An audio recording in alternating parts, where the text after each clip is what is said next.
Hi, this is the HardReset.Info YouTube channel, and today I'll show you how to check battery temperature with Ampere App on Android 14 device.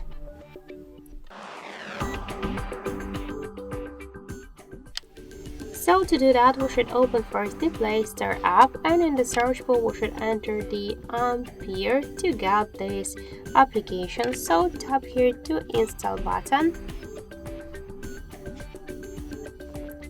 and tap to open. Then click to yes, I agree, click close, and on the left down corner it's OK.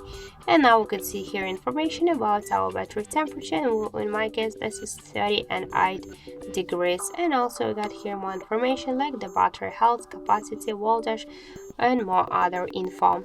So that's it, thank you for watching, and if you find this video helpful, leave thumbs up and subscribe.